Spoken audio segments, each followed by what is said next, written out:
नमस्कार दोस्तों, मैं राहुल मिश्रा और मैं आप सभी का एक बार फिर से स्वागत करता हूं आपके अपने चैनल पाठशाला रेलवे में और माई पाठशाला में। तारीख है 30 अप्रैल और आज के इंपॉर्टेंट करंट अफेयर्स आपके सामने हैं और चलिए फटाफट से देख लेते हैं कि आज के हमारे इंपॉर्टेंट करंट अफेयर्स क्या हैं। लेकिन उससे पहले एक जरूरी अनाउंसमेंट। जो लोग भी परेशान है कि सर मंथली करंट अफेयर्स नहीं करा रहे हैं या वीकली करंट अफेयर्स नहीं करा रहे हैं, उनको परेशान होने की जरूरत नहीं है। लॉकडाउन खत्म होते ही आपकी सारी समस्याओं का हल आपको मिल जाएगा। लेकिन लॉकडाउन खत्म हो या नहीं हो, 10 मई से पहले पहले मैं आपको एक वीडियो जरूर दूंगा जिसमें जनवरी, फरवरी, मार्च और अप्रैल चारों महीनों के करंट अफेयर्स जो शॉर्ट फॉर्म में होंगे वो आपके सामने उपलब्ध होंगे। तो अगर आप चाहते हैं कि वो करंट अफेयर्स आपको मिले तो डेली का जो करंट अफेयर्स है, जो डीसीए बोलता हूं मैं जिसको, डेली करंट अफेयर्स, तो इसको देखना मत भूला करिए ताकि आपका वो जो मंथली करंट अफेयर्स हो उसमें आपका रिवीजन हो सिर्फ। बाकी करंट अफेयर्स को पढ़ने के लिए डेली करंट अफेयर्स पढ़ने से अच्छा कुछ भी नहीं है। फिलहाल एक क्वेश्चन आपकी स्क्रीन पर है, इंपॉर्टेंट क्वेश्चन है। सार्वजनिक उद्यम चयन बोर्ड पीईएसबी के अध्यक्ष के रूप में अभी हाल ही में किसे नियुक्त किया गया था, किसे नियुक्त किया गया है, तो इसके बारे में चर्चा करेंगे। लेकिन उससे पहले कुछ इंपॉर्टेंट न्यूज आपका इंतजार कर रही है, उसकी तरफ चलते हैं। सबसे पहली जानकारी है, ये तस्वीर आप देख पा रहे हैं, ये है मनीषा सिंह। अब मनीषा सिंह जी का नाम चर्चा में क्यों है? क्योंकि इनका नाम अमेरिका के राष्ट्रपति डोनाल्ड ट्रंप ने जो है उसे आर्थिक सहयोग और विकास संगठन यानी organisation of economic cooperation and development में अमेरिका की तरफ से अगला दूत नियुक्त किया है या एम्बेसडर बनाया है। ध्यातव्य है कि मनीषा सिंह एक वरिष्ठ भारतीय अमेरिकी राजनयिक हैं, पॉलिटिशियन हैं, जो वर्तमान में अमेरिका के विदेश विभाग में सहायक मंत्री के तौर पर काम कर रही हैं। वैसे वो आर्थिक और व्यापारिक मामले देखती हैं और यही वजह है कि उन्हें ओईसीडी में अमेरिका की तरफ से भेजा गया है। ओईसीडी की बात करें तो ओईसीडी की स्थापना 14 दिसंबर 1960 को 20 देशों द्वारा मूल रूप से आर्थिक सहयोग और विकास संगठन के कन्वेंशन पर हस्ताक्षर करने के बाद और 16 अन्य देश इस संगठन की सदस्यता ग्रहण कर चुके हैं। 2018 में लिथुआनिया ने इसकी सदस्यता ग्रहण करी थी, जिसकी वजह से अब इसके देशों की सदस्य देशों की कुल संख्या 36 हो गई है। इसका मुख्यालय पेरिस में है, पेरिस यानी कि फ्रांस में है। दुनिया भर के लोगों के आर्थिक और सामाजिक कल्याण में सुधार लाने वाली नीतियों को वैश्विक स्तर पर बढ़ावा देने के लिए ये मंच प्रमुख है और इसमें सभी देशों के लगभग प्रतिनिधि शामिल होते हैं जो अपनी अपनी देशों के बारे में, वहां के जो इकोनॉमिक जरूरतें हैं उनको पूरी करने के लिए, उनके बारे में सहयोग बढ़ाने के लिए इस संगठन में हिस्सा लेते हैं। मनीषा सिंह जी जो हैं वो वाशिंगटन के अमेरिकन विश्वविद्यालय से अंतरराष्ट्रीय विधि में स्नातक की डिग्री प्राप्त कर चुकी हैं और वो इससे पहले सीनेट की विदेश संबंध समिति के उप मुख्य वकील के रूप में भी कार्य कर चुकी हैं। तो मनीषा सिंह ओईसीडी में अमेरिका की तरफ से अगली दूत नियुक्त की गई हैं। इसके अलावा भी एक छोटा सा अपॉइंटमेंट आपको देखने को मिला था कि हमारे जो सुदर्शन बाबू जी हैं, जो कि आईआईटी मद्रास के एलुमिनी हैं, उन्हें नेशनल साइंस बोर्ड यूएसए में अपॉइंट किया गया है।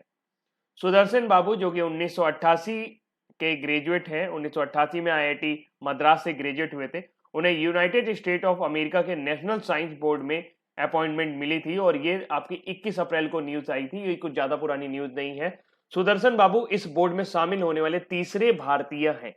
तो दो न्यूज मिली आपको, मनीषा सिंह ओईसीडी में अमेरिका की तरफ से दूत नियुक्त की गई हैं, आईआईटी मद्रास एलुमिनी सुदर्शन बाबू अपॉइंट किए गए हैं नेशनल साइंस बोर्ड में, जो कि संयुक्त राज्य अमेरिका की साइंस की जो सबसे बड़ी बॉडी है उसमें। अगली जानकारी है, ये एक अच्छी खबर है। दुनिया इस समय कोविड-19 महामारी से लड़ रही है। वहीं एक अच्छी खबर ये आई है कि पृथ्वी के बाहरी वातावरण की सुरक्षा के लिए जिम्मेदार ओजोन परत पर बना सबसे बड़ा छेद स्वतः ही ठीक हो गया है। वैज्ञानिकों ने यह पुष्टि की है कि आर्कटिक के ऊपर बना 10 लाख वर्ग किलोमीटर की परिधि वाला छेद बंद हो गया है और इसके बारे में वैज्ञानिकों को अप्रैल महीने की शुरुआत में पता चला, जबकि फरवरी 2020 की न्यूज थी कि इसका एरिया के बारे में बात हुई थी कि 10 लाख वर्ग किलोमीटर तक का हो गया है।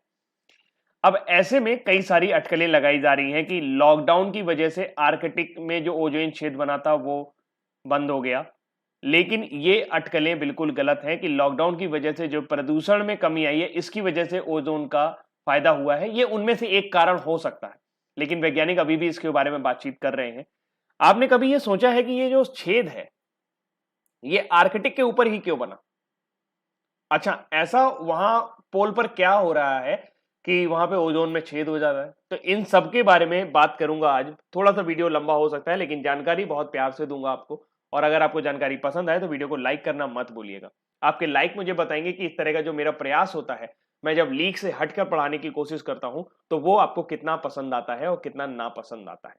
क्योंकि अगर आपको पसंद नहीं आएगा तो जो भी कुछ भी मैं यहाँ पे करता हूँ वो सिर्फ आपके लिए होता है। अगर आपको वो चीजें पसंद नहीं आ रही है तो मेरे करने का भी कोई फायदा नहीं है। फिलहाल समझते हैं कि इसके बारे में वैज्ञानिक क्या कहते हैं। यूरोपीय आयोग की ओर से लागू किए गए कॉपरनिकस एटमॉस्फेयर मॉनिटरिंग सर्विस और कॉपरनिकस चेंज सर्विस ने अब पुष्टि की है कि उत्तरी ध्रुव पर बना यह छेद अपने आप ठीक हो गया है। एजेंसी द्वारा किए गए हालिया ट्वीट में इसके पीछे के कारण भी बताए गए हैं। उल्लेखनीय है कि कोविड-19 संक्रमण को रोकने के लिए दुनिया के अधिकांश देशों में लागू लॉकडाउन की वजह से इस पर कोई असर नहीं पड़ा है, ये वैज्ञानिकों का कहना है। बल्कि इसके ठीक होने के पीछे एक बड़ा कारण है पोलर वर्टेक्स। पोलर वर्टेक्स को ध्रुवीय भंवर भी कहते हैं। तो आज हम जानेंगे कि ध्रुवीय भंवर क्या होता है, ध्रुवीय भंवर का ओजोन से वाकई में क्या रिलेशन है, जो ध्रुवीय क्षेत्रों में ठंडी हवा लाता है। कॉपरनिकस का कहना है कि इस साल पोलर वर्टेक्स काफी शक्तिशाली था और अब जब पोलर वर्टेक्स कमजोर पड़ गया है तो जिसके कारण ओजोन परत में सामान्य स्थिति लौट आई है। हालांकि कॉपरनिकस का कहना है कि यह वर्टेक्स दोबारा भी बन सकता है, लेकिन अगली बार यह ओजोन परत को ज्यादा प्रभावित नहीं करेगा। अगर आप गौर से थोड़ा सा पीछे जाएं तो दिसंबर और जनवरी के महीनों को याद करें तो आपको पता चलेगा कि इस बार जो ठंड थी वो कुछ ज्यादा ही खतरनाक थी। तो सबसे पहले हम बात करेंगे पोलर वर्टेक्स क्या होता है। देखिए, ये जो पोलर होते हैं यानी कि ध्रुव होते हैं, ये उत्तरी और दक्षिणी ध्रुव होते हैं। वहां पर कम दबाव वाली ठंडी हवा होती है, जिसकी वजह से यहां पर जब भी जेट स्ट्रीम चलती है, यानी कि भूमध्य सागरीय प्रदेशों से जो जेट स्ट्रीम चलती है, जिसकी वजह से वहां पर एक चक्करदाव घुमाव या भंवर पैदा होते हैं। A shift in jet stream has brought the polar vortex। जैसे ही गर्म हवा चलना शुरू होती है, वो अंदर जो ठंडी हवा है उसको चलाना शुरू करती है, जिसकी वजह से एक भंवर पैदा होता है और ये भंवर पैदा होकर ऊपर की ओर उठने लगता है, वायुमंडल में ऊपर की ओर जाता है, जिससे पृथ्वी के सतह के पास जो गैसें हैं वो ऊपर की ओर उठना शुरू होती हैं। मतलब कि वो ऐसे ऊपर की ओर आपका वायुमंडल की तरफ जाना शुरू होती हैं। जो भंवर होते हैं वो कोल्ड हवा के, यानी कि ठंडी हवा के, बहुत ठंडी हवा के, मतलब माइनस में भी टेम्परेचर जा सकता है, लो प्रेशर एयर होता है, कम दबाव वाला क्षेत्र होता है। और ये जो होता है ये साउथ से बहुत दूर होता है, मतलब दक्षिण ध्रुव से काफी ज्यादा दूर रहते हैं, यानी कि जितना आपका बीच वाला पार्ट है वहां तक ये नहीं पहुंचते हैं, जिसकी वजह से जो आपका टेम्परेचर है वो आपका ज्यादा होता है। शिकागो ये जगह है, शिकागो में टेम्परेचर ज्यादा होता है रेदर देन आपके ध्रुवों पर। आपके ध्रुवों में टेम्परेचर कम होता है, वहीं पे तो पोलर बियर पाया जाता है, वहीं पे तो माइनस में डिग्री सेंटीग्रेड टेम्परेचर होता है। अच्छा, वैसे जो पोलर वर्टेक्स है वो कैसे लोकेटेड रहता है। The polar vortex is an area of low pressure arctic air normally centred around the north pole. यानी कि पोलर वर्टेक्स यानी ध्रुवीय भंवर जो है ये कम दबाव वाली एक आर्कटिक यानी ठंडी हवाओं का एक क्षेत्र होता है, जो नॉर्मली उत्तरी ध्रुव या दक्षिणी ध्रुव पर सेंटर्ड होता है, दोनों तरफ। इसीलिए आपके जो दोनों ध्रुव हैं वहां पर बर्फ आपको मिलेगी। आप नॉर्थ पोल पे जाओगे वहां पे भी बर्फ मिलेगी, नीचे जाओगे तो भी बर्फ मिलेगी। लेकिन it is usually held in place by the jet stream, a river of wind.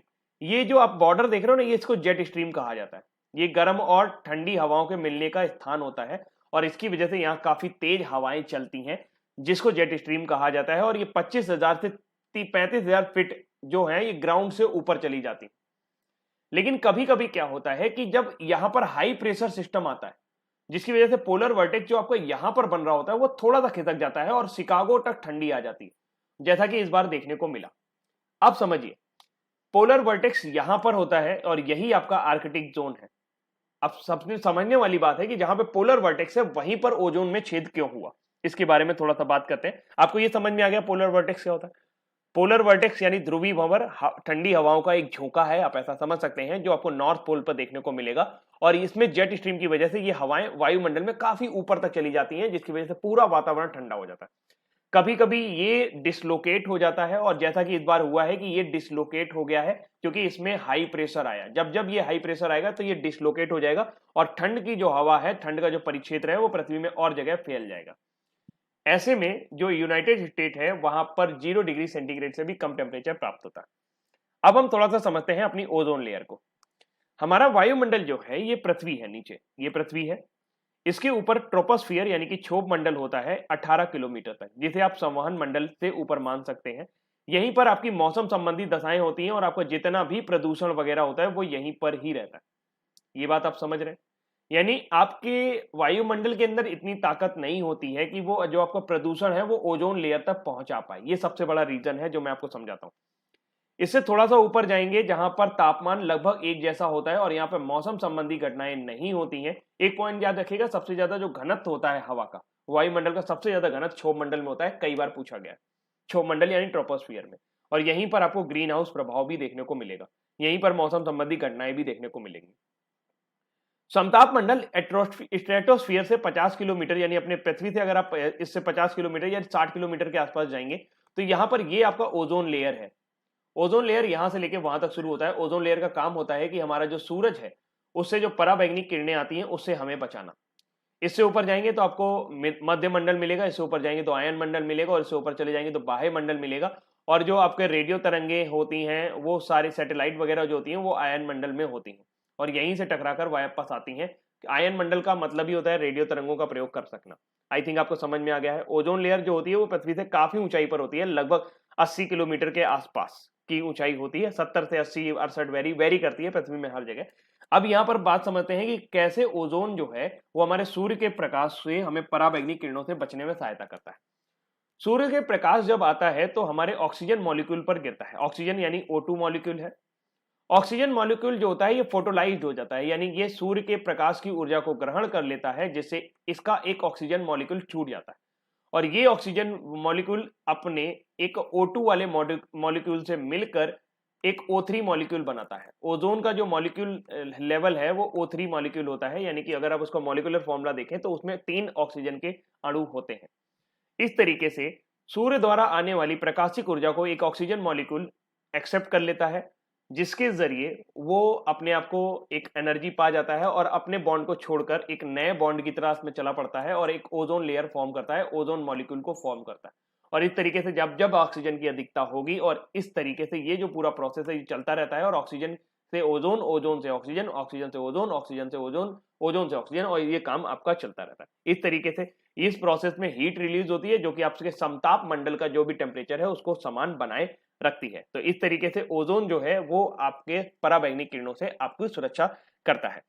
अब समझते हैं जैसे अगर इसमें कोई क्लोरीन का परमाणु या हेलो कार्बन पहुंच जाते हैं तब वहां पे क्या होगा।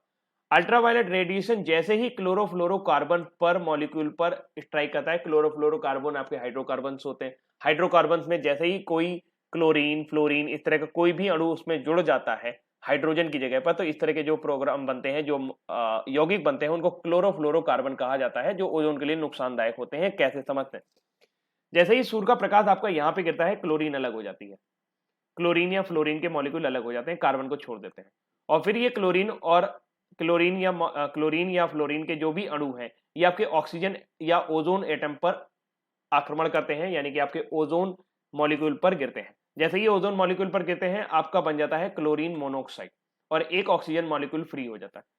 ये जो फ्री ऑक्सीजन मॉलिक्यूल है ये दूसरे के साथ मिलकर ऑक्सीजन बना लेता है और इस तरीके से आपका जो ओजोन मॉलिक्यूल है वो ऑक्सीजन में टूट जाता है और ये जो क्लोरीन मोनोऑक्साइड है ये वापस से ऑक्सीजन में परिवर्तित नहीं हो पाता है। और इसी वजह से जो सबसे बड़ा दिक्कत है कि आपका जो ओजोन मॉलिक्यूल है वो टूटना शुरू हो जाता है और वो वापस रिसाइकलिंग प्रोसेस में नहीं जा पाता, यानी ओजोन वापस नहीं बन पाता है। जब ये अगर मान लीजिए बाई चांस ये रिलीज हो भी गया तो ये क्लोरीन जो है ये दूसरे क्लोरोफ्लोरोकार्बन पे एटम करेगा, वहां से एक और क्लोरीन रिलीज करेगा, फिर एक और क्लोरीन रिलीज होगा, वो दूसरे ओजोन एटम पर आक्रमण करेगा, वहां से फिर ऑक्सीजन रिलीज हो जाएगा। इस तरीके से ओजोन का क्षरण होना शुरू हो जाता है। ये आपके एसी से निकलती हैं ये गैसें, आपके प्रदूषण से निकलती हैं, ग्रीन हाउस गैसेस का भी इसमें काफी ज्यादा इफेक्ट होता है। अब सबसे बड़ी बात यह है कि ये क्लोरीन ऊपर पहुंचा कैसे, ये क्लोरीन ओजोन लेयर तक पहुंचा कैसे। तो इस क्लोरीन को ओजोन लेयर तक पहुंचाया है पोलर वर्टेक्स ने। पोलर वर्टेक्स घूमते इनको अपने पृथ्वी के वातावरण से उठाकर ओजोन लेयर तक पहुंचाता है, जहां पे ये प्रक्रिया शुरू हो जाती है। और यही कारण है कि आर्कटिक क्षेत्र पर जब पोलर वर्टेक्स आता है उसने ओजोन लेयर को डिप्लीट कर दिया और जब पोलर वर्टेक्स कम हुआ तो वो वहां पे क्लोरीन एटम नहीं पहुंचे, क्लोरोफ्लोरोकार्बन नहीं पहुंचे और ओजोन ने अपने आप को वापस ऑक्सीजन ओजोन साइक्लिक की तरह साइकिल में कन्वर्ट करके अपने आप को फिर से रिकवर कर लिया है। तो इस तरीके से ये पूरा प्रोसेस कंप्लीट होता है। आई थिंक आपको पोलर वर्टेक्स का रोल भी समझ में आ गया होगा और आपको ये भी समझ में आ गया होगा कि ओजोन कैसे काम कर रहा है। अगली जानकारी है, ये न्यूज जब मैंने सुनी थी तो मुझे काफी ज्यादा दुख हुआ था, क्योंकि इरफान खान का मैं बहुत बड़ा फैन हूं और बॉलीवुड अभिनेता इरफान खान का निधन हो गया है 29 अप्रैल को। और अभिनेता इरफान खान 28 अप्रैल 2020 को पेट के संक्रमण के बाद मुंबई के एक अस्पताल के आईसीयू में भर्ती कराया गया था। इरफान ने 54 साल की उम्र में इस दुनिया से विदा ले ली है। इरफान खान की इस खबर के बाद पूरे बॉलीवुड में शोक की लहर दौड़ गई थी। साल 2018 में इरफान खान को पता चला था कि उन्हें न्यूरो एंड्रोक्राइन ट्यूमर है, जो कि एक बेहद रेयर डिसीज है। ये पेट से संबंधी एक बीमारी है। न्यूरो का नाम सुनकर आप ऐसा मत समझिएगा कि ये सर से कोई संबंधित बीमारी है। ये डाइजेस्टिव सिस्टम यानी कि आपके पाचन तंत्र से संबंधित एक बीमारी है, जहां पे एक ट्यूमर पनपने लगता है। इस बीमारी की सबसे खराब बात यह है कि इस बीमारी का पता एकदम अचानक से चलता है। धीरे धीरे ये बीमारी सालों में डेवलप होती है, लेकिन इसके लक्षण दिखने में बहुत समय लगता है और जिसकी वजह से व्यक्ति की या रोगी को पता ही नहीं चल पाता है कि वो इससे कितना पीड़ित हो चुका है। पद्मश्री सम्मान से नवाजे जा चुके इरफान खान का जन्म 7 जनवरी 1967 को हुआ था। राजस्थान के टोंक जिले में मुस्लिम परिवार में पैदा हुए इरफान खान अपने टैलेंट के दम पर दुनिया भर में उन्होंने अपना नाम रोशन किया है और किसी भी परिचय के वो मोहताज नहीं है। इरफान खान ने अपने कैरियर की शुरुआत टेलीविजन से की थी। उन्होंने बॉलीवुड में साल 1998 में फिल्म सलाम बॉम्बे से अपने कैरियर की शुरुआत की थी। उन्होंने हासिल फिल्म के जरिए साल 2004 का फिल्म फेयर सर्वश्रेष्ठ खलनायक पुरस्कार भी जीता था और 2011 में भारत सरकार द्वारा पद्मश्री से भी सम्मानित किया गया। 60वें राष्ट्रीय फिल्म पुरस्कार 2012 में इरफान खान को फिल्म पान सिंह तोमर के अभिनय के लिए श्रेष्ठ अभिनेता का पुरस्कार दिया गया था। हाल फिलहाल उनको जो पेट में संक्रमण हुआ था वो कॉलन इन्फेक्शन था, जिसे मलाशय का संक्रमण भी कहते हैं। और ये जो बीमारी उनको न्यूरो एंड्रोक्राइन ट्यूमर हुई थी, उसी का एक साइड इफेक्ट उनके डाइजेस्टिव सिस्टम पे पड़ा था, जिसकी वजह से उनकी डेथ हुई। तो फिलहाल ये हमेशा याद किए जाते रहेंगे। अगली जानकारी है कि भारत ने पीट्सबर्ग जलवायु संवाद के 11वें सत्र में वीडियो कॉन्फ्रेंसिंग के जरिए भाग लिया। ये कहां हो रहा था? ये जर्मनी में हो रहा था। केंद्रीय पर्यावरण, वन एवं जलवायु परिवर्तन मंत्री प्रकाश जावड़ेकर ने पहले वर्चुअल पीटरबर्ग जलवायु संवाद में भारत का प्रतिनिधित्व किया है।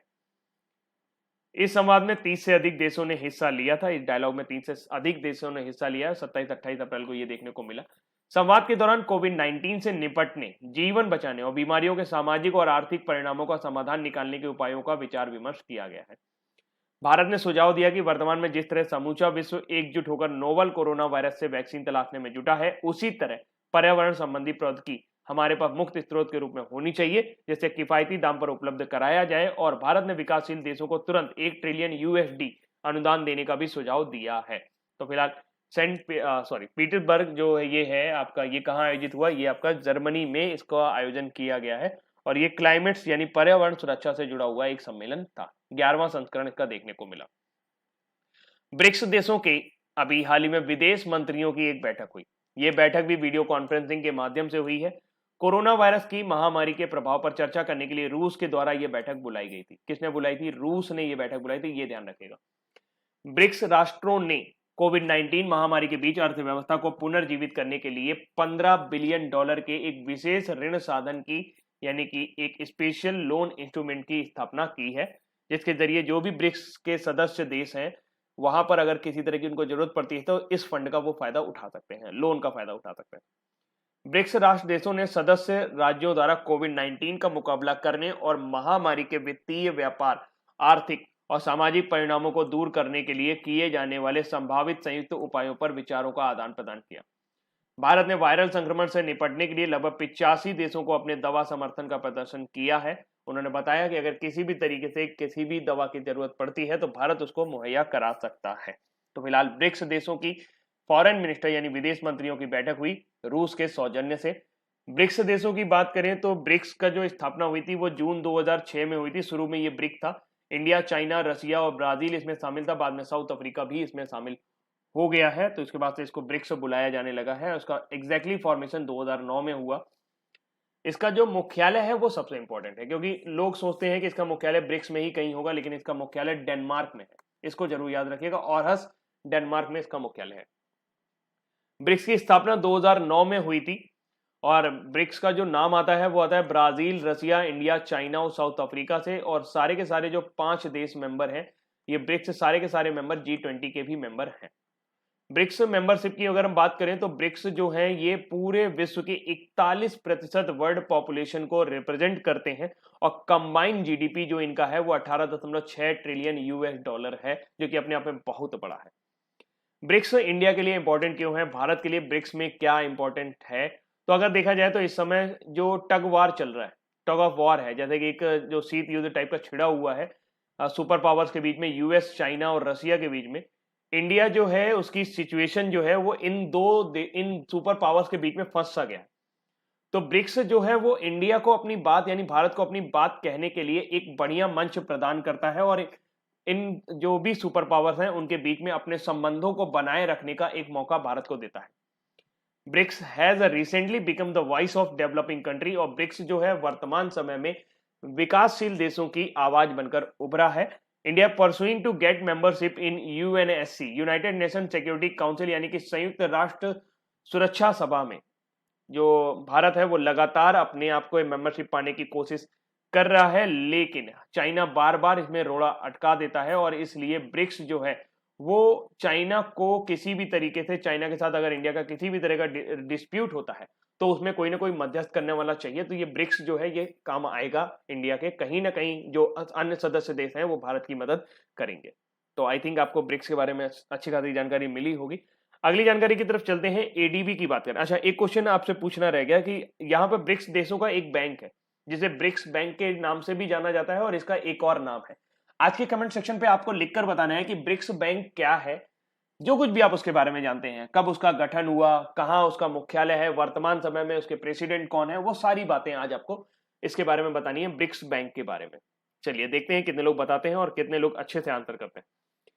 फिलहाल एक जानकारी और है कि $1.5 बिलियन एडीबी जो है वो लोन देने वाला है इंडिया को। एशियाई विकास बैंक, जिसका मुख्यालय मॉडलिंग फिलीपींस में है, मासात्सुगु असाकावा अभी हाल ही में उसके प्रेसिडेंट बनाए गए हैं।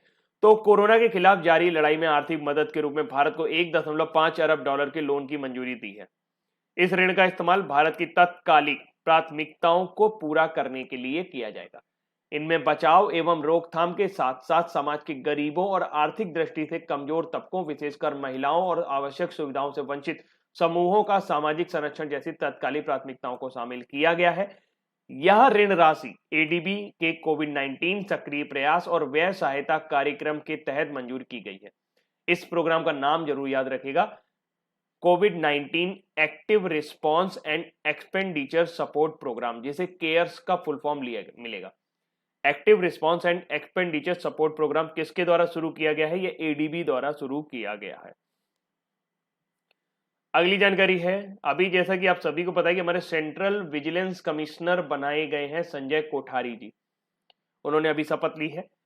संजय कोठारी जी के अलावा जो कि सतर्कता आयुक्त हैं, सतर्कता आयुक्त का कार्यकाल तो वैसे 4 साल का होता है, या जब तक कि वो 65 साल की उम्र नहीं हो जाती। केंद्रीय सतर्कता आयोग में एक केंद्रीय सतर्कता आयुक्त होते हैं, जो कि एक हो गए हैं आपके संजय कोठारी, यानी कि चीफ विजिलेंस कमिश्नर जो हैं वो वर्तमान समय में आपके हैं संजय कोठारी, जो कि राष्ट्रपति रामनाथ कोविंद जी के पूर्व सचिव थे, और अभी हाल ही में वहां से उन्होंने रिटायरमेंट लिया है, और अब वहां पर कपिल देव त्रिपाठी जी मौजूद हैं। 2 सतर्कता आयुक्त हो सकते हैं। तो एक, अब ये जो अपॉइंटमेंट है ये सतर्कता आयुक्त का है, ये मुख्य सतर्कता आयुक्त नहीं, ये सतर्कता आयुक्त है। इनका नाम क्या है? इनका नाम है सुरेश एन पटेल। इनको 19 अप्रैल को सतर्कता आयुक्त के रूप में इन्होंने शपथ ली है। 29 अप्रैल होना चाहिए यहाँ पे। सामाजिक विकृतियों के कारण उन्होंने वीडियो लिंक पर केंद्रीय सतर्कता आयुक्त संजय कोठारी ने पद की शपथ दिलाई है। यहाँ पे नाम आ गया है संजय कोठारी जी का। सुरेश एन पटेल को बैंकिंग क्षेत्र में 30 से अधिक वर्षों का अनुभव है। वह आंध्रा बैंक के प्रबंध निदेशक और सीईओ थे, और ओरिएंटल बैंक ऑफ कॉमर्स में भी कार्यकारी निदेशक रहे थे। सीवीसी की बात करें तो सीवीसी की अगर आप अभी विकिपीडिया पर जाएंगे तो वहां पर आपको नाम नजर आएगा केवी चौधरी का। केवी चौधरी जी ने 2019 में ये पद छोड़कर रिलायंस बोर्ड ज्वाइन कर लिया था, रिलायंस इंडस्ट्रीज का। उसमें वो इंडिपेंडेंट डायरेक्टर बन गए थे, और ये पद 2019 से खाली चल रहा था, जिसमें अभी हाल ही में संजय कोठारी जी ने ज्वाइन किया है। इसमें एक आपका चीफ विजिलेंस कमिश्नर हो सकता है, वो आपके हो गए संजय कोठारी जी, दो विजिलेंस कमिश्नर हो सकते हैं, एक हो गए श्री शरद कुमार और एक आपके अभी अभी हो गए ये Suresh N Patel. I think ये चीज आपको समझ में आ गई होगी। ठीक है, सेंट्रल विजिलेंस कमीशन की बात करूं तो ये देश का सबसे बड़ा भ्रष्टाचार निरोधी निकाय है जो पूरे देश में भ्रष्टाचार को रोकने का काम करता है। अगली जानकारी है, जो तस्वीर आप देख पा रहे हैं ये है राजीव कुमार। राजीव कुमार जी थे, ये अभी कुछ समय पहले तक भारत के फाइनेंस सेक्रेटरी थे, यानी कि पूर्व सचिव रहे थे। हाल फिलहाल इन्होंने वहां से इस्तीफा दे दिया, वहां से मतलब इनका शायद कार्यकाल पूरा हो गया था, तो ये सेवानिवृत्त हो गए, सॉरी, या फरवरी 2020 में वित्त सचिव के रूप से सेवानिवृत्त हो गए और अब ये पब्लिक उद्यम चयन बोर्ड यानी कि सार्वजनिक उद्यम चयन बोर्ड यानी कि पब्लिक इंटरप्राइज सिलेक्शन बोर्ड में अध्यक्ष रूप में नियुक्त किए गए हैं। पीईएसबी का काम होता है देश की जो टॉप पीएसयू है, टॉप पीएसयू जो भी है वहां पर आपका जितने भी टॉप पीएसयू होते हैं, जैसे कि आपका ओएनजीसी हो गया, वेल हो गया, तो जितने भी टॉप पीएसयू हैं उनके जो भी ऊपर लेवल के अधिकारी होते हैं उनका अपॉइंटमेंट पीईएसबी द्वारा किया जाता है। पीईएसबी से ही कपिल देव त्रिपाठी जी गए हैं कहां, आपके राष्ट्रपति रामनाथ कोविंद जी के सचिव बने हैं। तो फिलहाल राजीव कुमार जी जो ये वित्त सचिव छोड़ के आए हैं, फाइनेंस सेक्रेटरी छोड़ के आए हैं, तो वर्तमान समय में अब हमारे फाइनेंस सेक्रेटरी कौन है, अजय भूषण पांडे। फाइनेंशियल सर्विसेज के सेक्रेटरी कौन है, यानी वित्त सेवा के सचिव कौन है, वो है आपके देवाशीष पंडा। तो ये अगर आप न्यूज रिलेट करके याद रखोगे, जैसे मैं याद रखता हूं, तो आपको सब कुछ याद बना रहेगा। जब एक के बारे में बात हो तो याद करो कि इनके बारे में कौन आया था, यहाँ पे ये कहाँ गए, यहां से ये कहाँ गए। तो हाल फिलहाल राजीव कुमार जी की नियुक्ति को प्रधानमंत्री मोदी की अध्यक्षता में मंत्रिमंडल की नियुक्ति समिति द्वारा अनुमोदित किया गया है। ये 3 साल की अवधि के लिए पीईएसबी के अध्यक्ष के रूप में काम करेंगे। राजीव कुमार झारखंड कैडर के 1984 बैच के आईएएस अधिकारी हैं। अगर आपको याद हो, कुछ समय तक एसबीआई जो है वो लड़खड़ा रहा था, उसको संभालने का पूरा जो श्रेय जाता है वो राजीव कुमार को जाता है और भारतीय अर्थव्यवस्था को अभी तक बचाए रखने का भी जो श्रेय है वो आपके फाइनेंस सेक्रेटरी वित्त सचिव राजीव कुमार को ही जाता है। अगली जानकारी है बॉम्बे हाईकोर्ट से। बॉम्बे हाईकोर्ट के चीफ जस्टिस चुने गए हैं कलकत्ता उच्च न्यायालय के वरिष्ठ न्यायाधीश न्यायमूर्ति दीपांकर दत्ता। इन्होंने 28 अप्रैल को बॉम्बे हाईकोर्ट के नए मुख्य न्यायाधीश के रूप में शपथ ले ली है। राजभवन ने महाराष्ट्र के राज्यपाल भगत सिंह कोश्यारी द्वारा इनको शपथ दिलाई गई। वर्तमान समय में महाराष्ट्र के जो मुख्यमंत्री हैं वो हैं उद्धव ठाकरे। जस्टिस दीपांकर दत्ता जस्टिस भूषण प्रद्युम्न धर्माधिकारी का स्थान लेंगे, जिनका मुख्य न्यायाधीश के रूप में कार्यकाल 27 अप्रैल 2020 को समाप्त हो गया है। कहां से आए हैं, कलकत्ता उच्च न्यायालय से कहां पहुंचे हैं, बंबई उच्च न्यायालय। कौन पहुंचा है, जस्टिस दीपांकर दत्ता। अगली जानकारी है भारतीय मुक्केबाजी महासंघ। सरासर या तो आप लापरवाही कह लीजिए या बात क्या है, क्योंकि गलती किसकी है ये समझ में नहीं आ रहा। भारतीय मुक्केबाजी संघ से एक चूक हो गई है, जिसकी वजह से भारत को पुरुष विश्व मुक्केबाजी चैंपियनशिप 2021 की मेजबानी हाथ से निकल गई। भारतीय मुक्केबाजी महासंघ मेजबानी की फीस नहीं भर पाए, लिहाजा वो इस प्रतियोगिता का आयोजन नहीं कर पाएंगे। ऐसा नहीं है कि भारतीय मुक्केबाजी संघ के पास पैसा नहीं था, पैसा था, लेकिन अब ये मुक्केबाजी जो प्रतियोगिता है ये 2017 में जो करार किया गया था, कॉन्ट्रैक्ट मिला था, अब उसकी मेजबानी किसको सौंप दी गई है, सर्बिया को। सर्बिया कहां है, सर्बिया यूरोप में है, बेलग्रेड इसकी राजधानी है। अंतरराष्ट्रीय मुक्केबाजी महासंघ ने भारत ने होस्ट यानी कि मेजबानी फीस अदा न करने पाने की वजह से 38,000 रुपए का जुर्माना भी लगा दिया। भारतीय मुक्केबाजी महासंघ ने स्वीकार किया कि हाँ देर तो हुई है, लेकिन पैसा किस खाते में भेजना है इसे लेकर मसला सुलझाया नहीं गया और एआईबीए ने इसके बारे में जानकारी नहीं दी। आपको लगता है एआईबीए ने इस तरह की जानकारी नहीं दी होगी या एआईबीए ने देर किया होगा? उनका कहना है कि भारतीय मुक्केबाजी संघ का कहना है कि एआईबीए ने यानी कि इंटरनेशनल बॉक्सिंग एसोसिएशन ने यह फैसला बहुत जल्दबाजी में लिया और कहीं ना कहीं सर्बिया के हितों का ध्यान रखा है। सर्बिया की बात करें, सर्बिया यूरोप में एक देश है। इसके पड़ोसी देशों का नाम आपने सुना होगा, बुल्गारिया,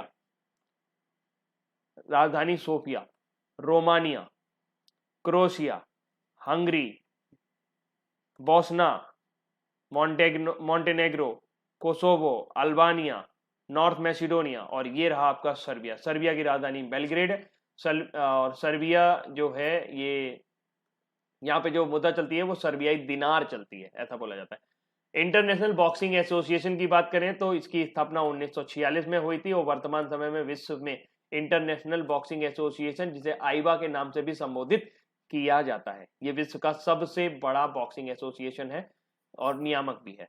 इसका हेडक्वार्टर लुसाने स्विट्जरलैंड में है। पिछले साल ही इन्होंने अपना जो मुख्यालय है वो लुसाने स्विट्जरलैंड में स्थापित किया है। वर्तमान समय में इसके जो प्रेसिडेंट हैं वो गफीर रखीमोव हैं। किसके? एआईबीए के। ठीक है, आई थिंक क्लियर है। एआईबीए का गठन हुआ 1946 में, Lausanne Switzerland, headquarter president Gafur Rakhimov. Next जानकारी, अगली जानकारी है G20 समूह ने एक टूल लॉन्च किया है जिसका नाम है एक्सेस टू कोविड-19 टूल्स एक्सीलरेटर नाम की एक पहल शुरू की है। G20 समूह ने सऊदी अरब की अध्यक्षता में, सऊदी अरब ही इस टाइम कर रहा है पूरा G20 का सारा काम, तो एक नई पहल एक्सेस टू कोविड-19 टूल एक्सीलरेटर लॉन्च किया है। नई पहल एक्सेस टू कोविड-19 टूल्स एक्सीलरेटर कार्रवाई के लिए तालमेल को बेहतर बनाने सहित सामूहिक भागीदारी के लिए अंतरनिर्भरता समस्या को सुलझाने के लिए सबको एकजुट करना और कोविड-19 उपचार एवं वैक्सीन तैयार करने के लिए निवेश का मार्गदर्शन करने के लिए वैश्विक मंच के रूप में कार्य करेगी।